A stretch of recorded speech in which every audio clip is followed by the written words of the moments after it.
Good morning po. Can you all stand up as we worship? Amen.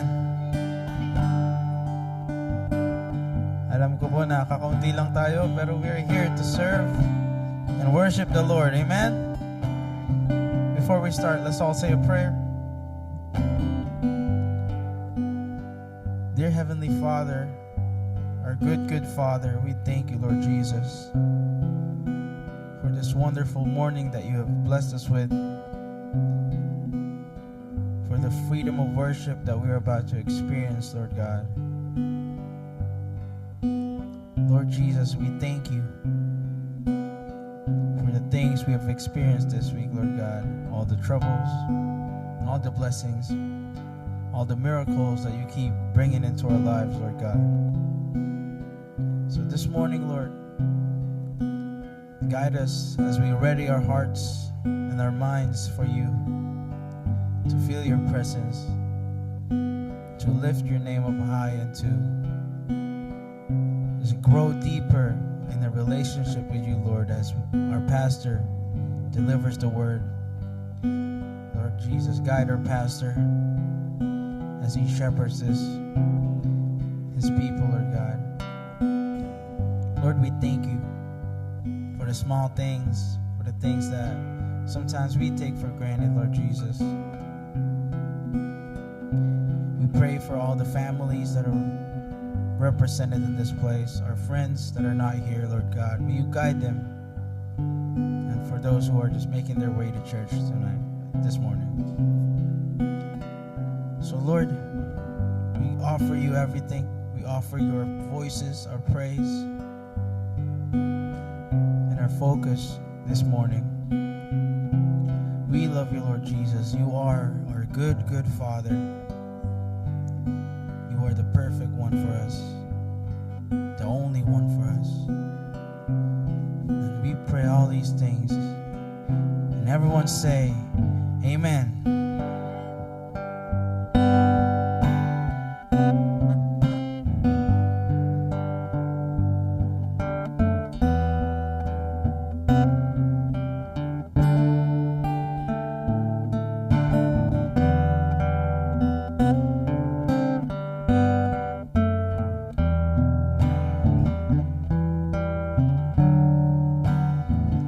Sing with me. For God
shall have eternal life.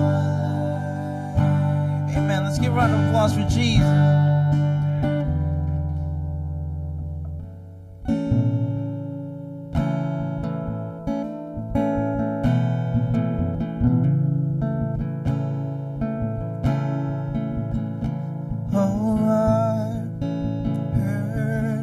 Thousand stories of what they think you're like, but I've heard the tender whisper of love in the dead of night, and you tell me that you're pleased and that I'm never alone.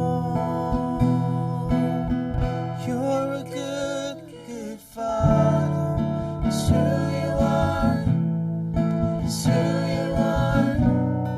It's who you are, and I'm loved by you. It's who I am.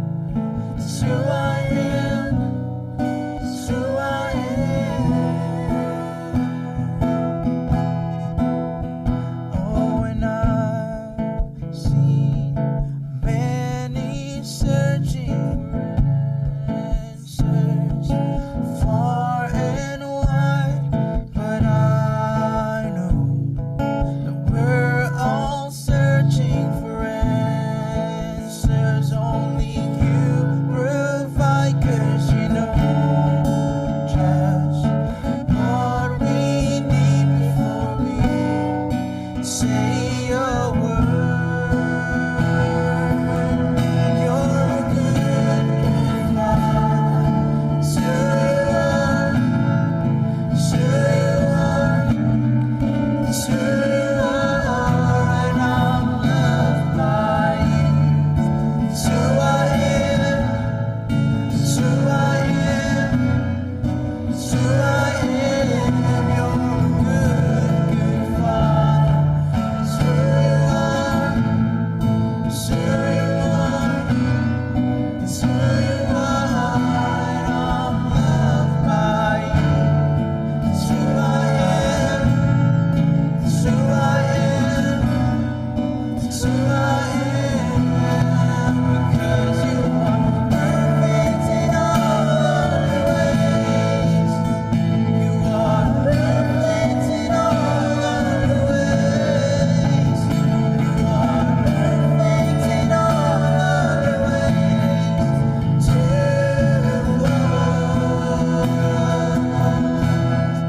Because you are perfect in all of your ways. Yes, you are perfect in all of your ways. You are perfect in all of your ways to us. You're a good, good Father. It's who you are.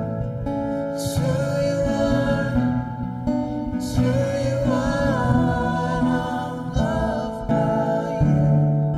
It's who I am. It's who I am. It's who I am.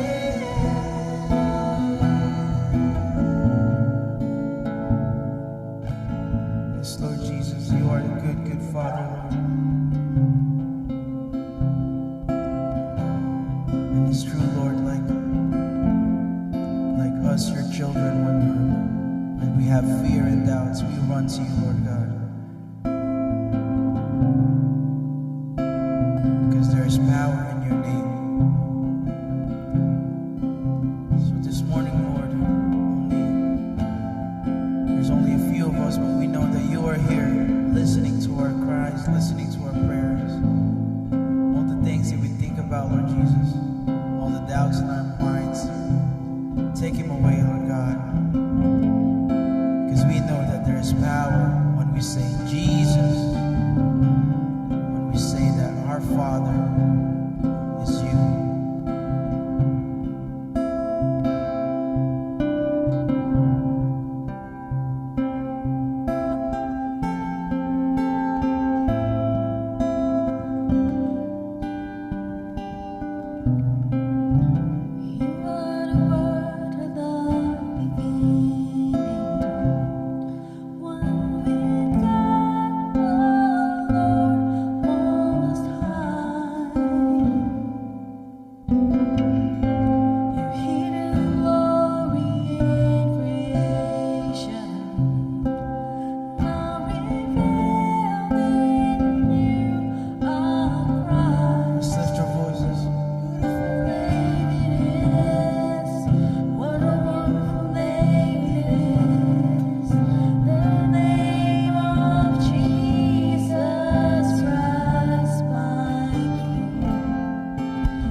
sa makapangyarihan at mapagpalang pangalan ng ating Panginoon, the powerful and the generous name of the Lord Jesus, na ngayong umaga, samantalang tayo pong lahat ay nagkakatipon at sumasamba,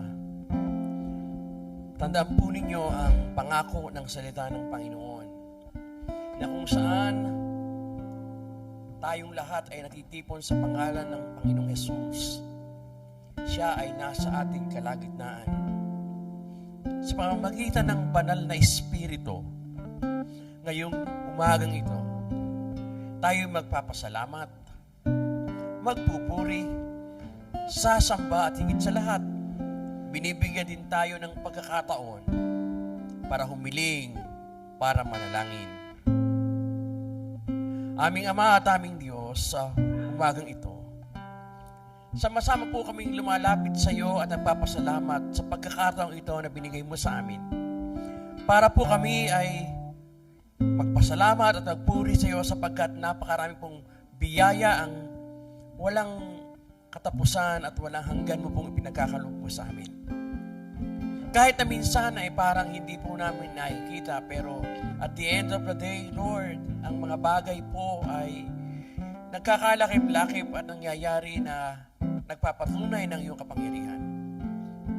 Ngayong umagang ito, nagpapasalamat kami sapagkat, O Diyos, meron kaming lakas ng katawan, meron kaming pagkakataon, at higit sa lahat, nasa ilalim kami ng iyong pag-iingat at ng pagpapala. Gayon din naman sa umagang ito, humihiling kami ng mga bagay na para sa amin ay mahalaga. At amin pong inilalatag sa iyong harapan at hinihiling namin, Panginoon, na ikaw po magpala, ikaw po ang magbigay ng higit pa sa aming hinihiling. Panginoon, kagaya ng mga bagay na ipinagpala mo sa iyong mga anak noong araw o noong mga unang panahon na nasulat sa Biblia, pagpalain mo rin ang iyong mga anak. Patunayan mo iyong kapangyarihan. At higit sa lahat, Panginoon, sa bawat oras, sa bawat araw ng aming mga buhay, Panginoon, lagi mo kaming sasamahan.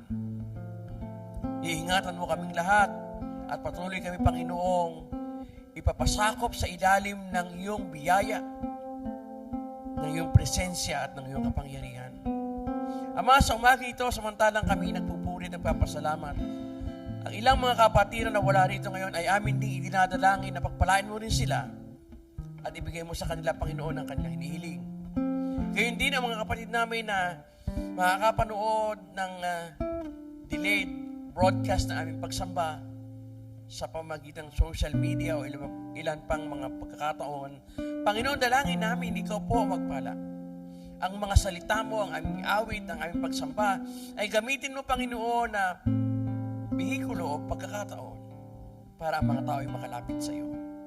Ama, muli, salamat po sa pagkakataong ito at ang lahat po ng aming kahilingan ngayon ay amin pong itinataas sa iyo sapagkat ang lahat po ng ito, Panginoon, ay aming itinadalangin, ipinagpapasalamat at aming hinihiling sa pangalan ni Jesus na aming Diyos na kapagligtas. Amen. Amen. Makaupo na po kayo, mga kapatid. Pagpalain po kayo ng Panginoon. Ito po ang dahilan kung bakit last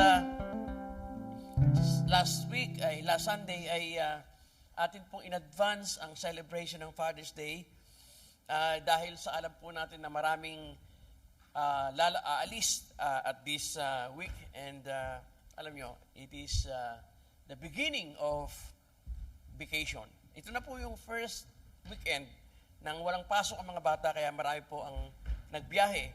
And wag po ninyong kakalimutan na every Wednesday, meron po tayong Wednesday church, meron po tayong service, at marami po ang kapatiran na they are choosing to go to church on Wednesday, and you are always welcome. Bring your friends, especially those who cannot come to church on Sunday. Isa sa mahalagang announcement, mga kapatid, ay we are celebrating what we call Patriotic Sunday, or yung pong Freedom Sunday, which will be on June 30. Ang pagsamba po natin ay combined service doon sa main congregation At pagkatapos po, meron po tayong potluck. Ang theme po ng ating lunch ay barbecue. At meron pong bun and hotdog and anything. Kung kayo po yung magdala kayo ng any dessert or anything that gusto nyo magdala ng barbecue, that's fine. So, pero meron po tayong pagkain dito, courtesy of the church. So, yun po yung ating celebration. Meron din pong ice cream and pie, of course. Ang mga Amerikano ay ang kanilang hilig, ice cream and pie. So, it will be a fun celebration. So, combined service po tayo and combined worship team. Yun pong message ay magko-combine din kami ni Pastor Brad. So, we will have a wonderful service on June 30. Ngayon pong umagang ito, as we worship the Lord, ito po yung pangatlong sermon na may kinalaman doon sa rejoicing. Again, as I'm telling you, meron pong biyaya na dala-dala kung ang ating puso o ang ating, by the way, meron bang hindi nakakaintindi ng Tagalog? Oh, okay, lahat tayo pwedeng mag-Tagalog. JJ, are you okay with Tagalog? Alright. Okay. I just want to make sure. Wala rito yung mga English-speaking people natin, so we can do Tagalog right now. So, kagaya po ng sinasabi ko, ang rejoicing ay may dala-dalang blessings.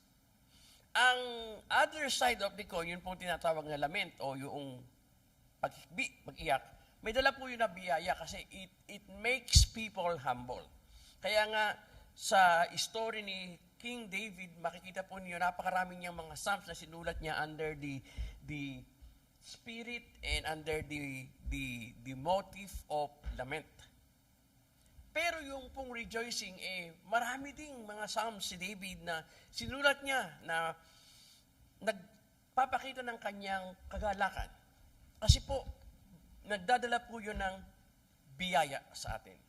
Yun pong ating inner condition ay nakikita sa ating outward attitude and manifestation. Ito po yung third sermon, the same theme and the same text. Itutuloy lang po natin. Kasi next week po, sasabihin ko sa inyo kung bakit ganito ang attitude ni Apostol Pablo. Pero next week yun. Ngayon po, itutuloy natin yung isa na namang paraan para po tayo ay magkaroon ng attitude of rejoicing. Ang title po ng message ay Refocusing the Key to Rejoicing. Ano ba yung nalaman natin mula sa text? Nalaman natin na itong text na to, yung Philippians chapter 4, verse 4 to 9 na ating tinitignan, ay huli sa mga bilin ni Apostol Pablo. So, babasahin ko po sa inyo uli. Ito po yung third time na babasahin natin in this worship service. Philippians 4, 4 to 9. Rejoice in the Lord always. I will say again, rejoice. Let your gentleness be evident to all. The Lord is near. Do not be anxious about anything, but in every situation, by prayer and petition, with thanksgiving, present your request to God, and the peace of God, which transcends all understanding, will guard your hearts and your minds in Christ Jesus. Finally, brothers and sisters, whatever is true, whatever is noble, whatever is right, whatever is pure, whatever is lovely, whatever is admirable, if anything is excellent or praiseworthy, think about such things. Whatever you have learned or received or heard from me or seen in me, put it into practice. And the God of peace will be with you. The word of the Lord. Alam natin, sinabi ko na po noong yung background nitong Philippians 4. Especially, dito po sa tinatawag na final exhortation. Pag nagbabasa kayo at ang gamit po ninyong Bible ay NIV, yung NIV nilagyan po nila ng title itong part na to, nakalagay doon, final exhortation. Kasi yun pong closing remarks. Ito po yung closing message. Maraming sinabi si Apostol Pablo ng example ng kanyang sarili, ng teaching tungkol sa simbahan, ng pananampalataya sa Panginoon. Pero at this point in time, kanya na pong tinatapos yung kanyang letter. Pangalawan dapat nating matandaan, sinusulat po niya ito habang siya po ay nakakulong sa prison. Pwede po na siya ay nasa loob ng selda na kanyang idinidikta ito sa isang tao na tagasulat, or pwedeng siya mismo ang nagsusulat, or pwede rin na siya ay prisoner na nakakagala, nakakaikot doon sa campus ng prison, or pwede rin nasa house arrest. At whatever case, hindi pwedeng itanggi na this moment in time when Paul was writing this, mga kapatid, ay limited yung kanyang kalayaan. At ang pinakamalaking hinaharap niya, kasi kaya po siya nagpunta sa Rome, kasi siya po ay bibistahan sa harap ng emperor. Kung hindi po sana Roman citizen si Apostle Paul, dapat po ipinako siya sa krus, kagaya ng Panginoong Jesus. Pero dahil siya po ay hindi lamang Hudyo, dual citizen po si Apostle Paul. Siya po ay Hudyo dahil ipinanganak siya ng magulang niya ng mga Hudyo. At the same time, nung po siya ay nagta-travel out of Israel, naka-acquire po siya ng Roman citizenship. Parang Filipino at American citizenship. Ganon siya. Kaya nung siya po ay inakusahan ng krimen ng mga Hudyo, pwede po sana siyang ipapako sa krus kasi ginawa nila sa Panginoong Hesus yun. Ginawa din po nila yung kay Pedro. Ginagawa po ng mga Hudyo yun doon sa kanilang kalahi. Ang problema, si Apostol Pablo, hindi lamang basta Hudyo. Siya po ay Roman citizen din. So, bawal siyang ipako sa krus, kailangan meron siyang final right to appeal in front of the emperor. Kaya kung siya nag-travel papuntang Rome, technically, is so that yung kanyang kaso, magkaroon siya ng final na hearing in front of the emperor, and then the emperor will decide whether or not he will be put to death. Kasi alam naman natin kung bakit ang ginawa ng Apostol Pablo hindi lamang siya nagpunta ron para sa kanya sariling defense, kundi siya nagpunta ron para mangaral at para tumatag ang iglesia sa Roma o sa Rome. Kaya nga yung Rome ang naging seat of Christianity after all. So, naiintindihan natin na nung sinulat ng Apostol Pablo, hindi niya alam kung ano ang resulta ng kanyang bista, ng kanyang hearing. Malaking chance na siya ay mamamatay. Because the emperor can declare that. Or pwede rin naman na siya ay palayain. He doesn't know. So, noong sinusulat niya ito, para pong ang kanyang feeling ay yung kanyang isang paa ay nasa hukay at yung isa hindi. Anything can happen. Pero sa gitna po noong ganong feeling and situation, at the closing of his letter to the Philippians, ang pinakalaking message po niya ay, rejoice in the Lord always, and again, I say, rejoice. Next week, sasabihin ko po sa inyo, bakit ganon? Pero ngayon, itutuloy ko muna yung message, yung components of rejoicing. Balikan lang natin sandali yung mga alam na natin. Sinabi natin na isa sa key noong rejoicing ay magkaroon tayo ng tinatawag na peace of God. Yung unang sermon. At yung peace of God na yon ay nanggagaling sa genuine relationship and connection with God. Yun po yung unang sermon. Yun po yung summary of my first sermon. Last week, pinag-usapan natin yung worrying or and thanksgiving, prayer with thanksgiving. Ang una pong point ng message last week ganito. Worrying is an enemy of rejoicing. Pag lagi ka nag-aalala, hindi ka makapag-rejoice. At ang sabi ay, para naman, pangalawa doon sa point natin last week ay, prayer with thanksgiving is an antidote to rejoice, or to worrying.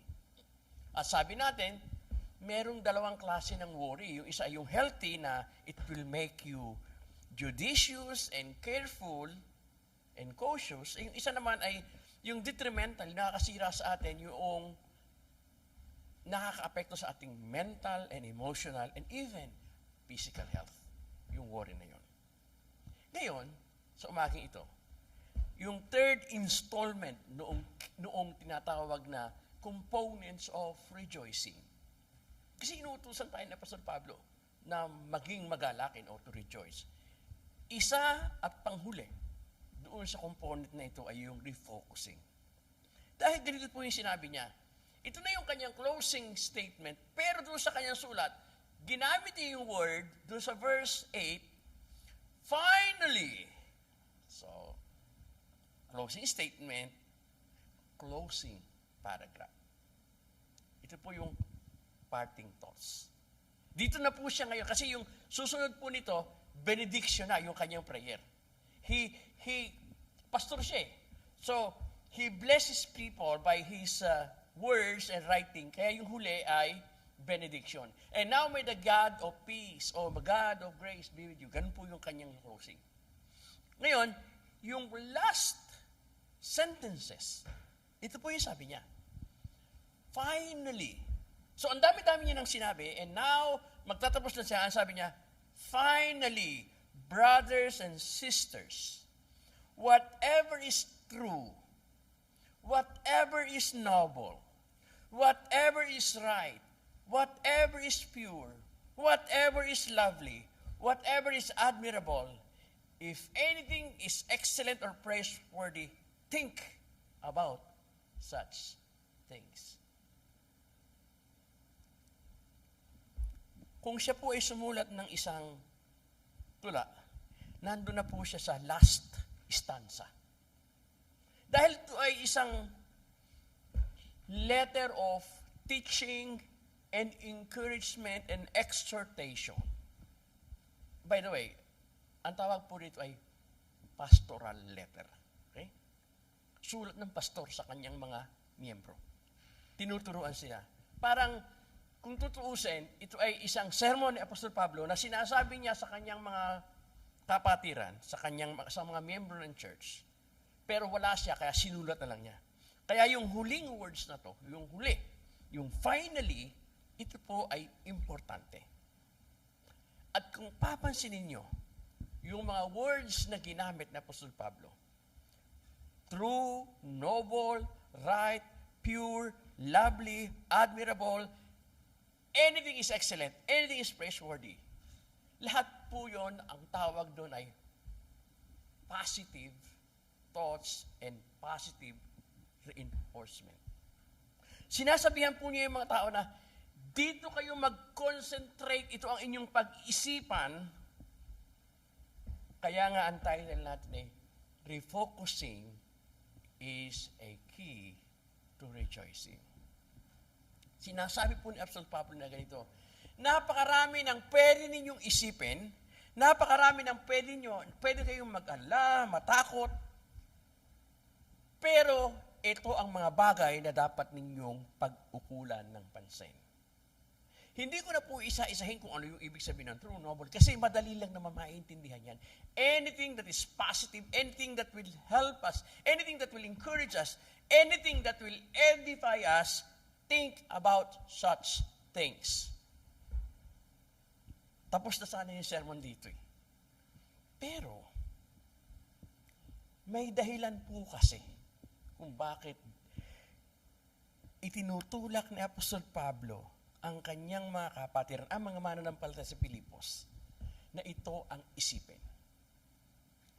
Sinasabi po niya ito sapagkat sa kanyang sarili, kay Apostol Pablo mismo, hindi niya alam kung siya ay mamamatay o mabubuhay after all of this. Next week, sabi po ni Apostol Pablo ganito, kung ako ay mamamatay, okay lang kasi makakasama ko na ang Panginoong Jesus. Pero kung ako ay mabubuhay, okay din lang kasi ako ay makakapangaral. Meron pong ganung paraphrase sa chapter 1, which we will look at next week. Ito po yung kanyang emotion nung kanyang sinusulat ito. At sinasabi niya sa mga tao, kagaya ko, marami sa inyo ang hindi din sigurado kung ano ang mangyayari bukas. Because the reality of human life is that we don't have any control of what will happen tomorrow. Pwede ko po kayong pangakuan, mga kapatid, na kayo idadalhin ko sa lunch tomorrow. Pwede ko po kayong pangakuan na bukas, makita-kita tayo sa restaurant and I will treat you for a buffet lunch. But I can only promise that, and I cannot 100% assure that I will see you tomorrow because I'm not sure even if I will still be alive tomorrow. Hindi natin alam. Ilang beses tayong ginulat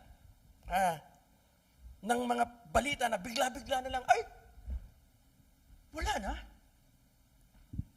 Nakakagulat, di ba?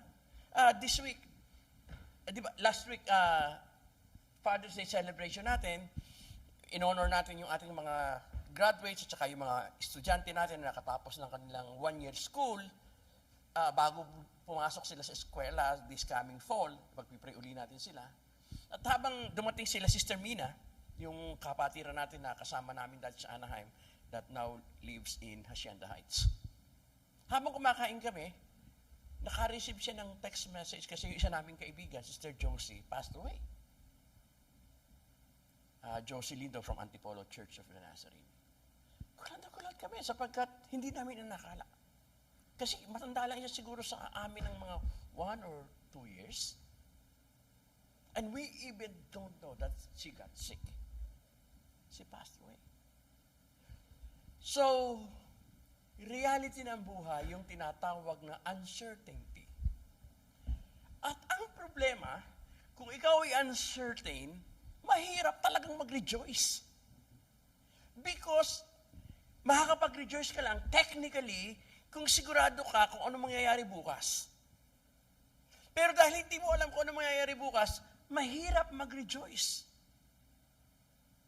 Kaya importante na maintindihan natin ang refocusing of the mind to something that is pure, lovely, noble, praiseworthy, excellent. Importante. Importante na dalhin natin ang ating isip sa mga bagay na positive sapagkat kung hindi natin gagawin yon, hindi natin kakayaning mag-rejoice. Kasi lagi po tayong aatakihin ng tinatawag na uncertainty and it will create worry and fear among us. Reality yun ng buhay. May 3 pong bagay kung bakit importante ito, which will be a part of the lesson. Number 1, yung uncertainty creates fear and worry because fear and worry feeds itself in human mind and heart. Alam natin to, di ba? Habang iniisip yung mga bagay na inag-alala natin, lumalaki yung ating pag-aalala. Napansin niyo po ba yan? Alam ko po na lahat kayo maraming pera. At wala sa inyo nag-aalala na wala kayong pera. Okay? Pero alam ko po na there was a point in time na mayroon po karanasan kayo na kayo walang-wala. And you are so worried with what will happen next because wala kayo Wala kayo pambayad ng bills. Pero napansin niyo po ba, the more you think ng mga bagay na wala, hirap na hirap, lalo kayo naghihirap. Kasi yung pong worry and fear feeds itself. Habang iniisip mo, pinakakain mo, lumalaki, habang ikaw mismo natatakot na doon sa sarili mong multo na yung ginawa. Because it feeds itself. Pag lagi mo siyang inisip, lalaki siya ng lalaki. Ito, matuwa kayo kasi tumira po kami sa Bible College. Ito na yung kay Sister Net ito kasi totoo to. Meron po doon na mission house na bali-balita merong nagpapakita, yung paparamdam. Alam niyo naman yung kwento-kwento tungkol sa Pilipinas. Hindi po ako napupunta doon mag-isa. Takot ako And the more I think about it, the more I can sense there is something in it. Pero Sister Net, anytime pumunta siya doon, kinakausap pa niya yung nagpaparamdam. Ewan ko bakit. Minsan naman, tinatamad lang ako kaya kunyari natatakot ako. Para-paraan lang yan minsan. Pero napansin nyo, yung mga bata, na tinatakot natin tungkol sa ghost, tinatakot natin tungkol sa something na nagpaparamdam, yung mga ganun. The more they think about it, the more they're afraid of it. Napansin niyo po ba na mayroong libangan ng mga kabataan minsan na gusto nilang magkwentuhan tungkol sa mga bagay na nakakatakot. Tapos saka sila ngayon matatakot, hindi makatulog. It feeds itself. Kaya nga sabi na po sa Pablo, since fear and worry feeds itself in human mind and heart, think of the things such as true, noble, right, pure, lovely, admirable, and excellent and praiseworthy. Positive things. Pangalawa, fear and worry clouds human judgment. Ito yung reality natin, mga kapatid. Pagka po tayo lagi na lamang nating iniisip, pinalalaki yung ating fear and worry, hindi talaga tayo makakapag-rejoice. Because even the normal skills na meron tayo, yung po ating normal and natural abilities, minsan nalilimutan natin yun. Kasi takot na takot tayo. Kasi worried tayo. Kasi hindi na tayo makapag-isip ng tama. Because it clouds human judgment. Marami pong tao, imbis na makakita ng solusyon sa kanilang problema, dinadagdagan po nila ang kanilang problema by judging wrongly, by acting wrongly. Nag-aalala ka, marami kang worry sa buhay, yung language and attitude mo and the way you look at things will be affected, and then your life and attitude will be bitter towards other people. Meron po tayong kasabihan sa Pilipinas na ganito. Sinulat ko rito, sabi niya, pagpasensyahan mo na yan kasi may pinagdadaanan. Yeah? Pagpasensyahan mo na yan. At yung mga taong minsan may pinagdadaanan, na nakikita natin na bitter and difficult ang attitude, dahil mga kapatid, yung judgment nila, the way they look at life is so cloudy because they keep on looking at the fears and worries of life.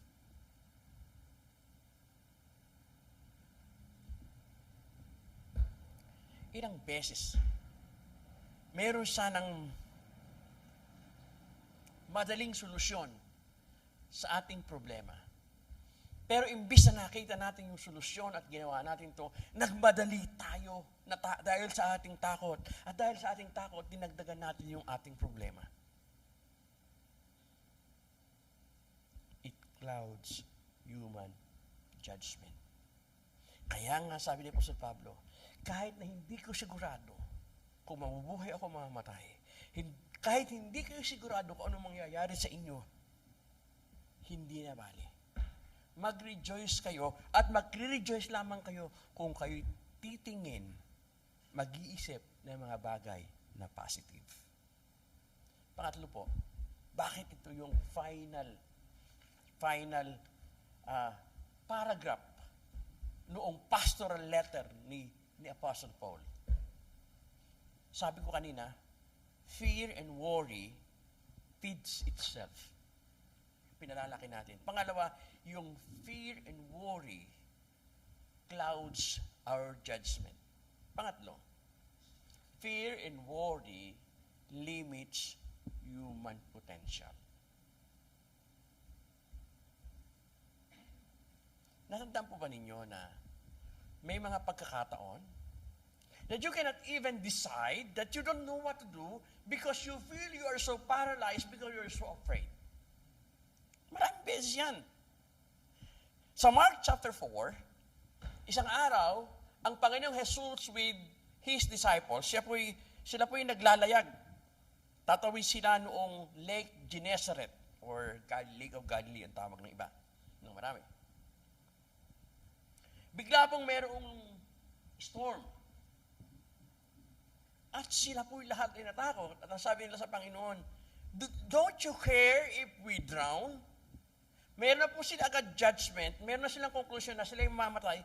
Alam po ninyo, yung weed nung kinaroroonan nila, it's just barely a mile. Sila po'y pinalumaki doon sa dalampasigan, sa fishing village ng Lake Gennesaret.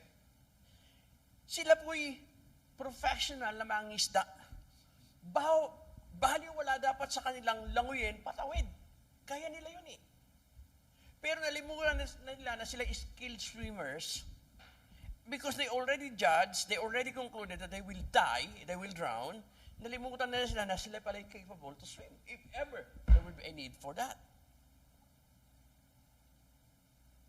Alam niyo ba na maraming pagkakataon na sa mga aksidente, for example, maraming tumatalon sa dagat nang walang life jacket dahil sa takot.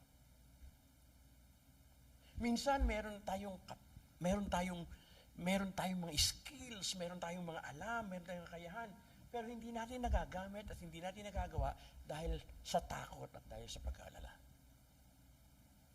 Fear and worry limits human potential.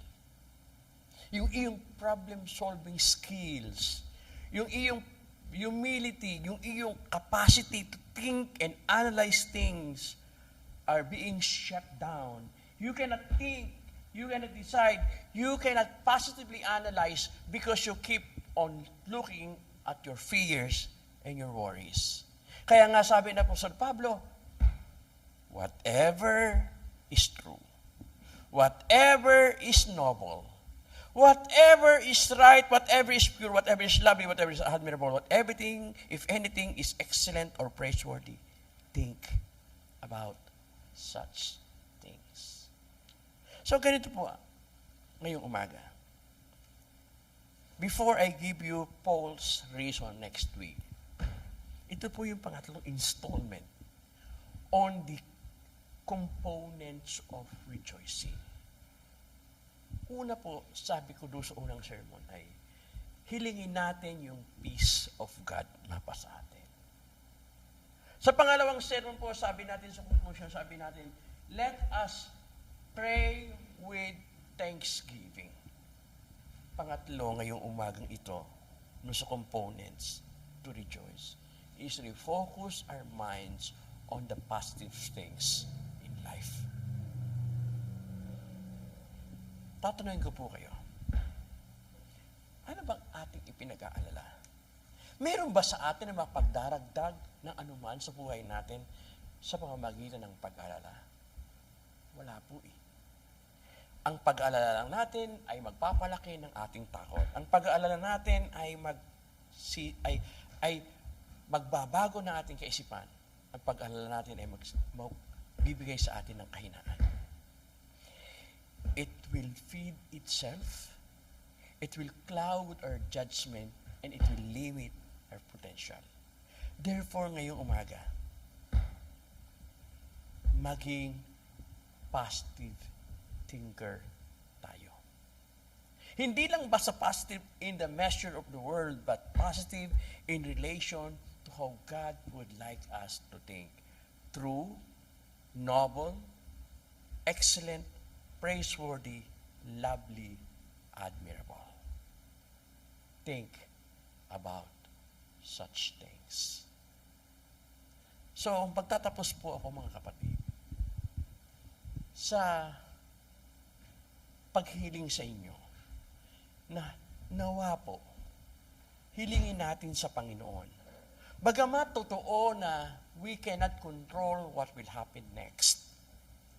Bagamat totoo na we don't have the control of life. Bagamat totoo na we don't know what is ahead of us, may paraan para ikaw ay mag-rejoice. At ang paraan is to refocus your mind on things that are godly and positive. Tayo po tayong lahat. Tayo po'y manalangin. Hilingin po natin sa Panginoon na, Lord, tulungan mo po kami na huwag kaming ma-focus sa mga bagay na negative at magdadala sa amin ng takot. Tulungan mo kami, Panginoon, na mag-focus sa mga bagay na positive so that it will increase our capacity, it will increase our potential, and it will help us solve and better our situation. Tayo po'y manalangin. Aming Ama at aming Diyos, marami pong salamat sa iyong salita. In the past 3 weeks, we labored on this word. At alam po namin, Panginoon, may dahilan ito, Panginoon, sapagkat ito po ang aming sariling karanasan. Na marami pong pagkakataon, even if we are called to rejoice, we are not rejoicing because we are focusing on things that are negative. At hindi namin napapansin, Panginoon, there are times that even our own attitude and the way we look at things are affected because of our outlook in life. So ngayong umaga, Panginoon, the lesson is very clear. Lord, pinagbibilinan po kami na Apostol Pablo na tumingin sa mga bagay na positive at mga bagay na maganda at maayos. Mga bagay na makadiyos, mga bagay na marangal, mga bagay na kapuri-puri. Kaya ngayong umaga, magtatapos po kami sa kahilingan namin. Panginoon, tulungan mo po kami na tumingin sa mga bagay na mahayos, maganda, makadiyos, kaaya-aya, mga bagay na positive. Tulungan mo po kami, Panginoon, sapagkat alam po namin na kung gagawin namin ito, it will also dictate, it will also help us, it will also be seen in us. It will make us young. It will make us lovely and it will make us attractive because we want to attract people to you. Maraming salamat po ngayong umaga. Panginoon, ito po ang aming dalangin na nawa, tulungan mo po kami na magkaroon ng kasiguruhan sa iyong pangalan. Increase our faith, Lord. At sa aming pagtatapos ng pagsamba ngayong umaga, dalangin po namin, samahan mo kami sa mga susunod pa namin gagawin sa mga kapatid namin na nasa biyahe o magbibiyahe, saan man sila pupunta, ingat mo po sila, pagpapalain sila. At sa mga kapatid po namin na manunood ng pagsamba namin ito through our social media accounts, Lord, pagpalain mo rin sila. And as we give our tithes, our offerings, and our gift to you, Lord, a sign of our faith, Lord, bless us. Sa iyo po ito, Panginoon. And as we fellowship together after the service over lunch, Lord, bless us. And bless the food that we're all about to enjoy and partake. Lord, muli po, maraming salamat sa pagsamba. Maraming salamat sa iyong salita. Maraming salamat sapagkat alam po namin na ngayon, tinutugon mo ang aming panalangin. Nawa ang pagpapala ng Diyos, ang pag-ibig ng Ama, ang pagliligtas sa pangalan ni Jesus, at ang presensya ng banal na Espiritu ay mapa sa ating lahat mula ngayon at magpakailanman sa pangalan ng Ama at ng Anak at ng banal na Espiritu. Pagpalain po kayo ng ating Panginoon. Tapos na po ang ating pagsamba at feel free to just drop your offering. Where is Joanna? Today is Joanna's birthday. Joanna, come! Diyan na lang. We will just sing happy birthday there. She will not go here. Maraming salamat po sa inyo. God bless you all.